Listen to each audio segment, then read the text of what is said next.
Attention, please. And now, it's Cutter's Rockcast. Hey, how are you? I'm okay. How are you? Good. Thanks for having me. Thank you for being here. I'm messing around with audio drivers right now while I was waiting, Sure. and I'm pretty sure I fucked this all up. Uh-oh. No problem. Technical difficulty is actually our specialty. Dude, I Yeah. gotta, this is really stupid story, and I'm recording them via Zoom, so I mean that'll work, but Sure. because it picks up microphone audio, so that's okay. But I got this new audio driver, and I thought it would work, and I have it hooked up through an analog system. That's fine. That's just speakers. But I can't get the audio from the computer to record back into Audition, Adobe, which is what I use instead of Pro Tools. So like I can't. I'm like, this is whatever. Anyway, It won't do the loop thing. it won't do the loop thing, won't do the thing. and it's really pissing me off today. Yeah, But I that's all get right. that. I Yeah. also can't get it to pick up the other channel because I was trying to do guitar and vocals the other day, and that didn't work either. But whatever. You know, This was I not supposed to turn into a bitch session, so I apologize. I think it was going to do that anyway because I have a lot of things to tell you. But I started this morning rip roaring at like 10 a.m. like, screw this, everybody's doing this stupid thing and it's not what I want. Yeah, so I feel that. And also, technology issues are the bane of my existence. So I hear that. When did you guys start recording? At like what point in your what year? Recording professionally or just like Well, screwing around?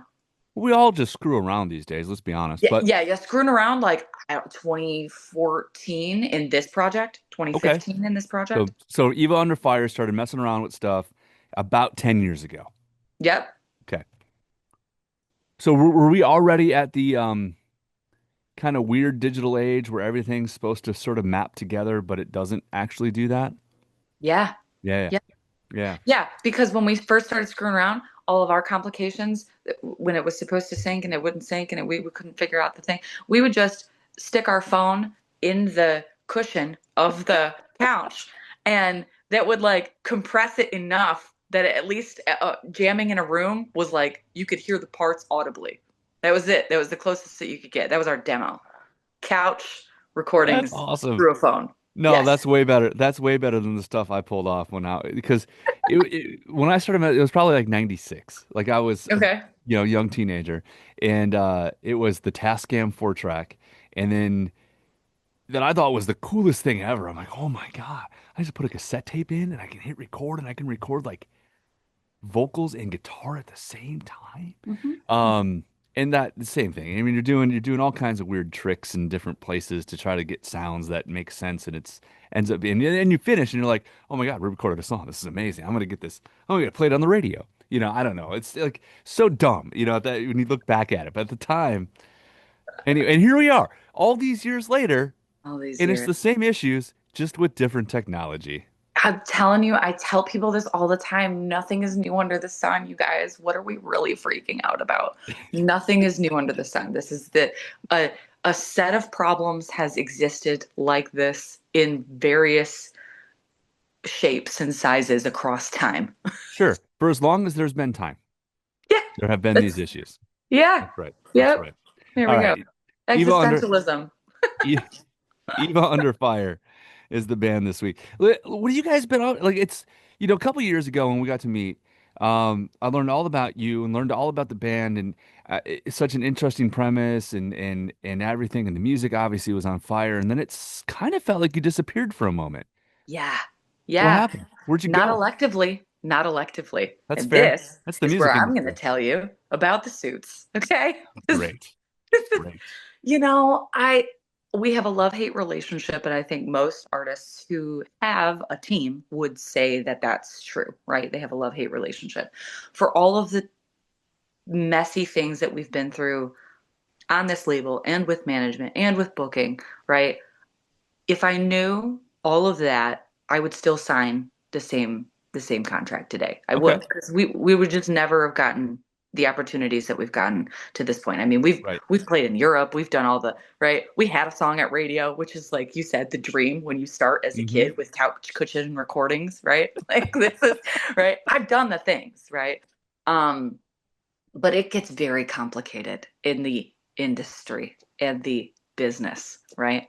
Um, so we have plans to release a second album. The second album is done, turned in. I have a name, I have a concept. It's going to be the most rawest, realest stuff that you've ever heard from us because Okay. we're Okay. mad at this point that it's taken it feels like a million years, right? Because we started writing these songs January of 2024, Okay. I mean, that's a year ago and a half. almost two. Yeah. It's November now, isn't it? Yeah. Um, I okay. don't Okay. I don't know why it takes this long. I don't know why it drives me nuts because we were in LA for 10 days. We wrote like no, no, no. We were in LA for like 14 days. We wrote like 10 songs and then we came back and we were like, "Cool, almost done." Right? Yeah, And they were mix like, master. Let's go. "Yeah." Well, Seems simple. you would think. And then there was a million different things that came up, right? Because once you start working with other people, then you also work with other people's schedules. And so the person that we recorded with went on tour, didn't have half his rig, couldn't couldn't get us the thing until I don't know, a while later.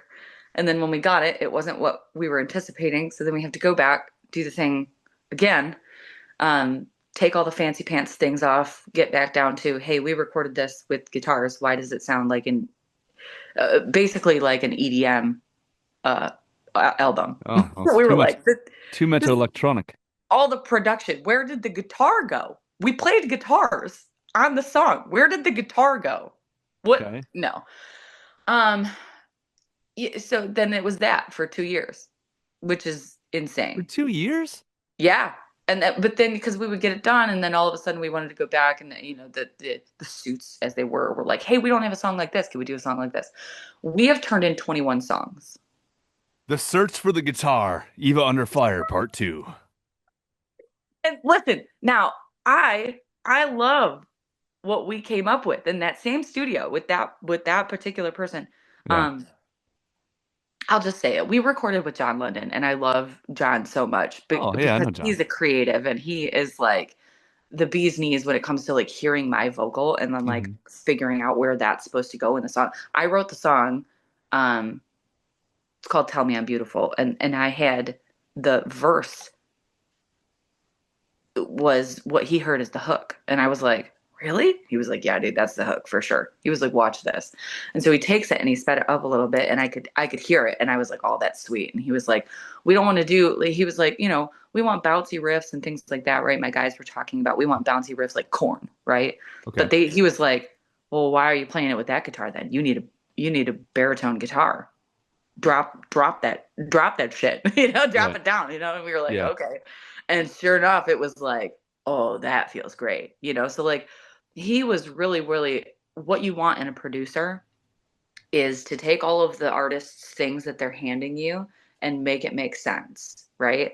Don't change it and make it something completely different and like tell a new story or like force it to be in a lane that it's not meant to go in.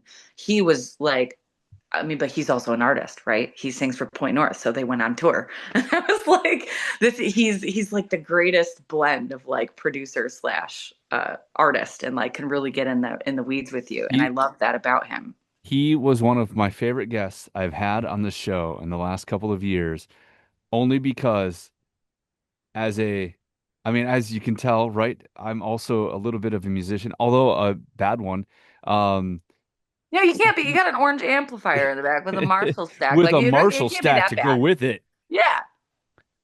Because that's what was on sale at Guitar Center that time that I needed a new speaker cabinet. Anyway, and I didn't want the giant one. I just wanted the 212. Anyway, because I'm tired of carrying that shit around. Yeah. Sounds like pretty broke musician stuff to me, bro. Yep, I hear you. exactly, exactly. So anyway, but I got to nerd out with him. Like Yeah. it was so fun to just like, oh wait, and he started talking about sounds and different stuff, and I'm like, see this. this is, and I don't know that anybody cared or listened to that conversation. Probably not. They But should. this should, because it's so cool, and I love because I've had other producers on too, and I love doing that. Matt Good was just here, a few weeks ago, and obviously from First to Last is back at it, but he's such a great producer as well. I love talking to those guys or girls because there's just something you really learn something, I feel like. So Yeah, yeah, yeah. John's one of the smartest guys I've met. I mean, just Ugh, really, really great dude. he's so good. So how did He he screw he up your album?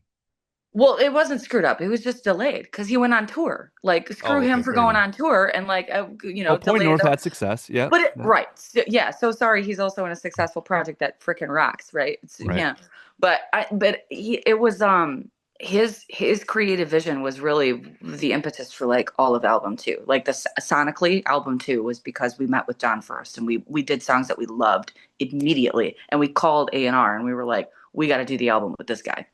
Yeah. Right. So, and then we wrote with a couple of other people too on the project. We wrote with our hometown boys in Michigan that did the first album with us. We wrote with um, Grant and Carson in Pennsylvania. They did wonderful work with us. We did a couple songs with Eric Ron. That was super fun. So like there was a lot of there's a lot of heavy muscle on this album that like we wrote and we got in with some really great people. Um, Pat Stevens was in there and Okay. did a song with me just directly. And I love that like Scott contacted the label and was like, I we wrote with him on album one and it was mostly just a demo thing because of COVID weirdness and schedules and blah blah blah. So we didn't actually get anything to come across the finish line with Scott. But the fact that he wanted me back was so wonderful. So I felt really honored to do that with him because he's written with some big names as well. So all that to say, you know, we kept tap dancing around, oh, we didn't get this and we didn't get that, we didn't get that. And this is the stuff that we kept hearing from the label was like, we want more, we want more, we want more. And I'm like, how much more do we really want when it's going to be like a 12-song album? It's going to be like a third. I managed to strong arm them into 13 songs, by the way, on the Okay. on the album. Nice. Nice. But it's just like that process took so long and it was mostly just because we had all of these wonderful minds in the room together but all of those minds have schedules Of and course. you know what I mean, so it was just it really felt so frustrating eventually because we were like we've given what we feel like we need on this album. And so eventually what I started doing was like, I'll go write with whoever we want to write with, I'll go do the thing that the suits would have me do, but it was all going to serve the same principles and the same concept. So now I've built in my brain this whole like concept album. The album is called Villainous. Every single theme Okay. is a different song on all of these 21, whatever it becomes, 21 songs. Across these 21 songs, every single song has a purpose within the villainous world. Um, each of those songs is going to get their own um, like artwork piece, and that is going to be a different location at which something has happened within this villainous world. So I've built my own Gotham, and I'm really excited for people to hear it. Awakening is not only the first song that you've heard from us, but it's the first song that goes on the album, and Okay. then the This, album this ends makes with sense. a song called A Violent End, and it's just everything that I thought my dream was. I had to go through so much shit to get here. And I needed people to understand that like I have so many more feelings about that. There's things I've been through in my personal life. There's things I've been through in my professional life. There's like my bandmates that are good, just guys that I literally grew up with, playing in the same garage with, all feel this too. And so some of these songs are their version of the story. Also, this journey is of self discovery, and I really think it's definitely. I mean, I know a lot of people say this, but it's certainly work that we are most proud of. Um, Okay. so So wait a minute. Fill in the blank for me here. Um, you said you had like 12 or 13 songs done, but now there's 21 songs. I have 21 songs turned in. Only 12 or 13 of them get to go on the second album. Oh, right. I got you. So, but there are 21. Okay. So 13 songs get to go on the album, which is Yeah, half basically of what you've written. right. So then how do you have the vision? Um, how do I want to say this? How do you have sort of the vision flow the way you want it to flow, the story flow the way you want it to flow with sort of missing pieces? So I think that the way that we do the storytelling is less important to me as far as the Okay. order of the concept. The Gotcha. concept itself and that it exists is what is most important to me. Each one of those pieces will have its moment, but I don't know at what Okay. order, and I guess that's less important to me, right? In the same Right. way, Okay. I'm I guess certain movies that you experience, right? Some of them have a really linear storytelling fashion. Other things they go back and they're like 12 years ago, right? And so it can jump all over the place. And I didn't want to be beholden to like the way that we tell the story. Just that the story exists and that all the pieces exist is what I was focused on. Hmm. Okay. Okay. So, but you could, in essence, then have. So you have the first Eva Under Fire record from a couple of years ago. It's a good piece of music. Enjoy it, love it, crank it up, blow. Still a great song. You have now Awakening, which is the first track from a new Eva Under Fire album that's forthcoming. But Yes. then you have part two already done. So, you know, Yeah. So you add an amendment and then villainous boom. Villainous means you're just Okay. never going to get rid of me now because we got Right. 21 Because you're songs the to get villain. out, right? So Well, we're now out you're the here, villain. and what's that? Because now you're the villain. You can do what you want. Yeah, we do what we want. We could tell the story, whatever we would want. We could say, I could give you the ending and first, or the beginning first, or and then I'll skip to the middle after that. Whatever. All right. Whoa, I whoa, whoa, also, Quentin Tarantino. Hold on a yeah, second. right. That's the thing is like, I also think that it was important for me on this body of work to not shy away from my personal experience. A lot of what John London was great at was taking songs, ideas that I had brought, and um, giving that space to turn into something amazing. Hmm. Taking these demos, taking these ideas, these lyrics that I had. There's another song called Hello Hollow that I wrote when my dad died. I mean, that was years ago, right? My dad passed away in 2018, and I never had the right people hearing me, hearing the pain in that voice, and now it's become one of ours like biggest. That's like a high point for them. They're like, I love that song, and I was like, this is so cool. Because that one's like a page out of my diary, like from years ago, and I just never, all of that. The first album was wonderful. Love, Drugs, and Misery was a great jump point, but it felt too clean and it felt too, you know, watered down. Sure. And I think those things were still, fun. Like Unstoppable is fun, Blow is fun. Unstoppable is my parents' love story, but it really didn't get to the gritty part. It really didn't get to be angry or mean Hmm. or contemplate, you know, this darker side of self that comes with age and maturity and experience. I'm I glad have you that said now. I'm glad you said the darker side of self because when listening to that album, it's musically even it's a riff rock record. I mean, it just Yeah. is, right? There's some great Yep. guitar riffs, there's some good work, there's some good music, there's melodies, all of that, but it is sort of like I'm not going to say it's lacks substance because I don't think it lacks substance, but it doesn't get you down into it. When No. listening to Awakening, it's a fun listen, you know what I mean? But Yeah. when listening to the song Awakening, as I did again to try to dissect it a little bit more before we chatted, it has that gothier, darker. I mean, you said Gotham. I thought that's great. That's a great example because it Thank you. has that sort of grittiness to it that I don't know. Your voice kind of fits that, and there's something you could tell. There's something there. It's more desperate this time. I felt like when we say we want to be more real or more authentic, I think that the thing that I'm hoping that will translate is that there is a lot that we have been through that is it's not clean. It's really tough stuff. It's really gritty. It's really nasty. Um, this business is a nasty energy. There's so much about it that is, um, it feels glitzy and glamorous at first, and then all of a sudden you're in it for a minute and you kind Uh-huh. of you see a different side of people and you see a different side of the industry of places, like nobody wants to book you when you haven't released music in a few years, all of a sudden people that you thought were, cheering you on and maybe they were at one point, right?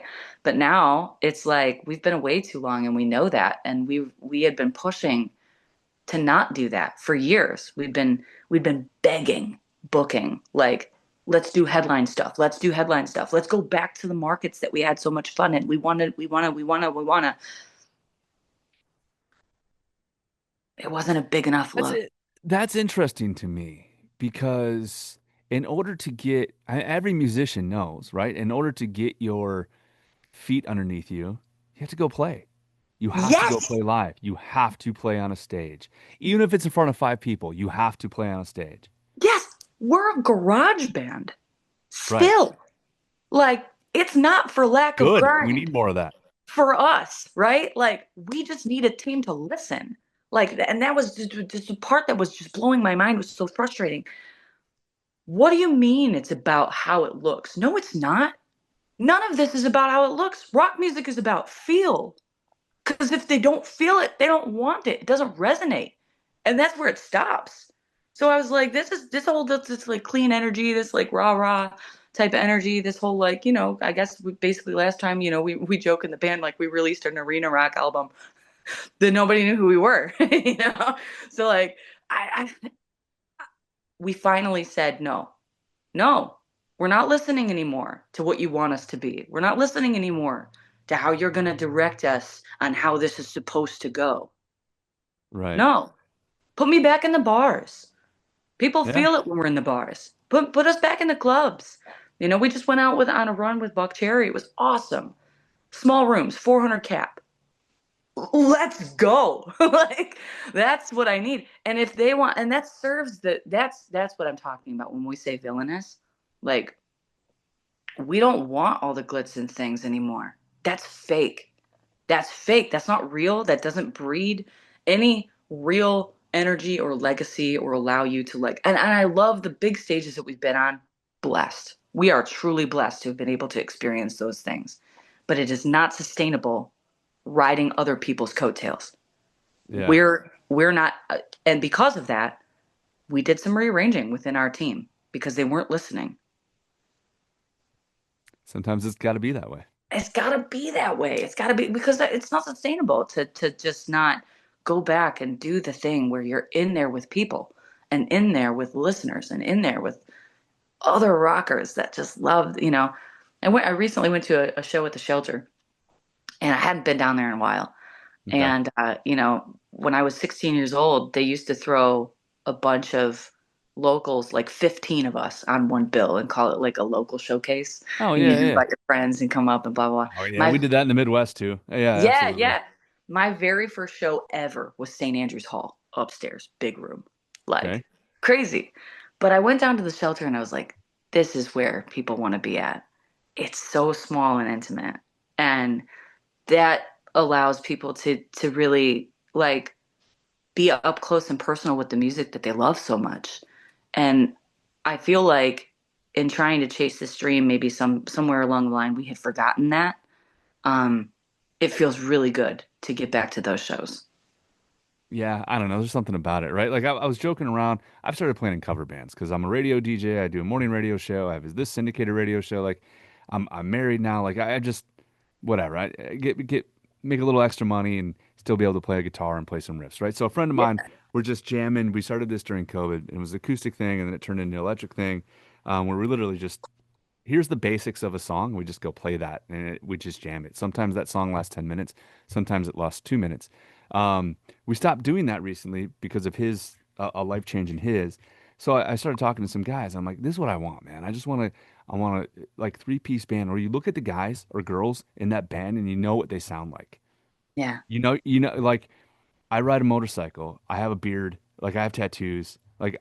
Somebody looks at me, it's like I'm not playing Cure songs. You know what I mean? I love the Cure, but that's probably not where you're gonna get. And you go into those places with those kinds of people, and you do the things, and they're the funnest excuse my language, fucking things, you know what I mean, that you can do. Do you know the Rave in Milwaukee? Yeah. Yeah, Okay. we love that place. So I played there like 20 some years ago. I played my first gig there. I'm in a band at the time. It was called LD50, and it ended up being a little short-lived. But we played in the bar there, and it was like 10 people. And we played in the bar there, and there was another band playing in the rave itself. It was one of those nights where like all three rooms had bands in it, and like we were the in between basically in the bar. And but we got to go sign the pool, and you know what I mean. And to me, although nobody was there to see it, it's one of the coolest moments of my life. And I'll Yeah. never forget it because I grew up going to that place. Yeah. It's so crazy, That's the right? Like, that's the cool, real thing about rock and roll that you're talking about. Get in those rooms and just do those things with the like-minded people. yes. Yeah. And that's why I mean we did what we did on this album. We and that's why we want to go back and play, you know, smaller clubs and cuz we also started hearing about, you know, some of that. It's very cool that you bring up like the visual. Hmm. Because I had colored hair and crazy wild color makeup, and like would get up there with our like glitter guitars and like play some cool rock music. Yeah, And some it's of a it little was really glammy. meaningful. Yeah, but some of it was also just take your brain out and have fun. So like we started getting some feedback, like nobody knows what to do with us. Nobody knows what to make of it. I was like, all right, boys, time to take the mask off then. Nobody knows how to just take their brain out and have fun and let it be a thing. That's fine. Because we really haven't been having a lot of fun out here anyway. It's been problem after problem and constant battle and That's struggle and real. all of these things just to portray an image online like, oh, we're having so much fun and we're doing all these things and while we were doing them, it was fun. But as soon as like we hit like a screeching halt, we were like, what the fuck happened? You know what I mean? Like so so now all of a sudden it's like, oh, people, this is some of the things that we heard like from, I guess, the Suits, right?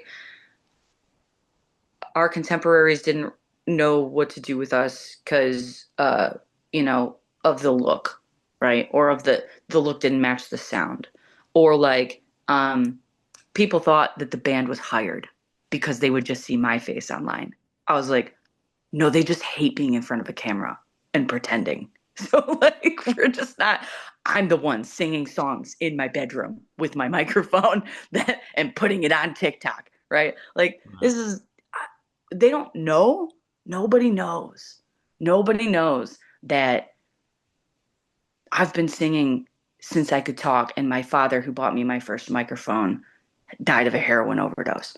Nobody knows that, like, while I wrote the song Heroin, I was actually just Niagara Falls in the studio that day.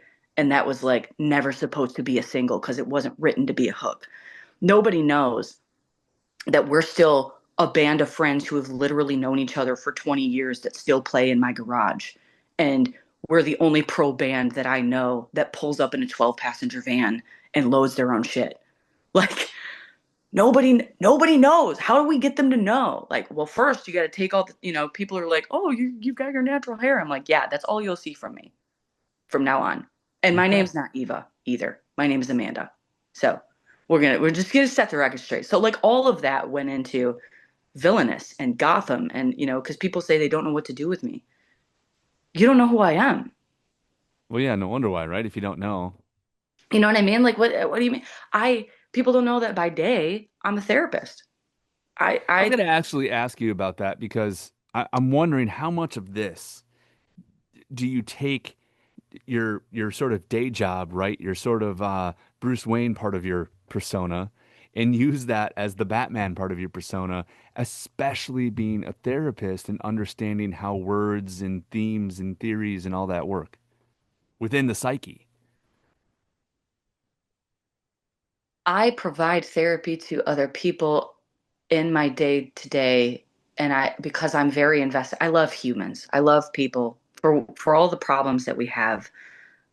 Connections, interpersonal relationships is so important to me because we're all on the same rock and existence is a real hard thing, right? Yeah. So I wanted to have meaningful conversations with others about how they could live their best life. And I got to do that. But therapy is my version of, writing music, writing lyrics is my version of therapy, right? That's how I process my stuff. That's my journaling, right? And I Mhm. just so happen to be able to sing. So I have quite a range to be able to get that to be, other people so that they can hear that. So then my journaling gets to be, you know, auditory in the sense of writing music. And so um, I guess that's how it is for me. My day job, I give that to others, and by night, I process that through my music. Yeah, and music helps with all of that. And having that outlet, obviously, of art, whether whatever it may be, in our case, music. Um, And that's why the second helps album us was so both right important now. to me because I felt like the watered down first album, I mean, like you Mhm. said, it's a fun listen, but it doesn't get below the surface a lot, right? Like there's moments, comatose, Sure. heroin, right? There's moments. But like I wanted this album to be like, we have to shatter that surface. We have to go deep. This is Love it. this is self-discovery. I wrote a song called Dark Soul about, I became a different person losing a parent and having to, kind of go through that process with my father had passed from a drug overdose. My mother was getting clean. My brother was caught in the mix. There was so much about that. Like I had to become a different person. Usually I'm like rainbows and butterflies are great, right? That required a different energy. People don't see that side of me. They don't know that side of me. I didn't know that was in there until I had to use it. And so when I wrote the song Dark Soul, it's me looking myself in the mirror going, are you here to stay? Am I supposed to be this now? Does this just not, I'm never going to be able to get that innocence back. Hmm. Right. Yeah. So where do you go when the lights go out? Right. Like those are, some of these lyrics, it's like, I've been sitting on this stuff for like 2 years and I'm so ready for people to hear it because I want to be understood. But part of it's like, I had to write all this out so I could figure it out myself. Well, Amanda, um, the first time we talked, because I knew your name was Amanda, and I'm like, okay, but we're calling her Eva. It was a little confusing. So you're not wrong, and like, I get why there might have been some people who are like, what do we do? Don't understand. And I'm glad you took it upon yourselves and just did what it is you want to do, because I think that's important as an artist. Yeah, it is. And it's stepping into our own in that way. And I do think it's becoming an artist, less of a dog and pony show. And I love that there was space for that, right? Like Sure. on the first album, we didn't know what we wanted. And I think that's a lot of artists. They don't know what to do or what to want or what to say or how to say it. And, people were coming up to me at the shows and they were asking, are you Eva? Right? Because the name is Eva Under Fire. They Right. just assumed, right? Or like Eva, right? So like at first it felt like a crown that listeners gave me. And I wanted to honor that. It was also a way for me to separate because Amanda is a psychotherapist, and if Eva Under Fire has Eva fans that want to be clients, I can't ethically do that, right? So Right. I tried No, to of keep course the not. two identities clean. But it's so funny that you say the Bruce Wayne thing because now that I'm talking about it out loud, I'm like, Jesus, this is my experience. This is like this is what I went through. Anyway, Yeah. but yeah, so I had to figure that out, and nobody calls me Eva in my real life. But it started as a song reference, and it just felt like a really strong, you know, woman fronted band deserves a really strong woman fronted name, and that was Mhm. it. That was all that it was meant to be. Um, And hey, look at it this way: with a new version of songs and sounds, not only can you play with Buck Cherry, but you can also play with Ice Nine Kills. So it works. yeah. I say that Well, just because Spencer was on a song, of course. But um, anyway, listen, before our time runs out, I want to make sure this information gets out. Eva Under Fire, new song is called Awakening. That is available now. It's the start of a whole story process. yes. The new album is once again called, I don't want to screw it up, Villainous. Villainous. Okay. Villainous. Do we know when that will be out? Are you willing to say? I'm gonna manifest this and say I spring love it. 2026, I love it. Good. Let's just because go. I'm done waiting. I'm gonna wrangle the troops and say That spring still seems like a 2026. long wait, but then I remember we're in winter now. Yeah. Um, Winter is here. It has come. Well, the suits won't allow me to do things over Thanksgiving because everybody's too busy eating turkey. So Yeah, well, thanks for right. So I have to wait. thanks for still doing something with me. I appreciate it. No, I love this. Thank you for this outlet. Like I said, sorry to turn this into a No, big you're fine. complaining session. You're But fine yes, because I'm like, before we talked, I'm like, okay, well, it's been a while, so we got to find out what she's been up to, what the band's been up to. There's got to be new music. Obviously, there's this new song, Awakening. I don't know where to go from there. So you turned it into a whole thing, so I appreciate it. thank you so much. Thank you You're so much. welcome. You're Also, welcome. if people will see us on the road and want to come hang out, we are also playing some stuff that's unreleased just because we feel like it. The one song is called My Own Name, and it's about shedding that whole Eva Under Fire persona, or the I Eva love that. When do persona. you guys go out on the road? So we have something that we haven't released information yet, but look for us in Before you February. before you say anything, this will air in a week and a half from today. Okay, cool. Look for us in February. Lots Okay. of dates coming in February. Got it. Love it. Thank you, Amanda, so much. It's good to see you. Love. Thank you. Good to see you, friend. Cutter's Rockcast. Don't forget to tune in Exactly.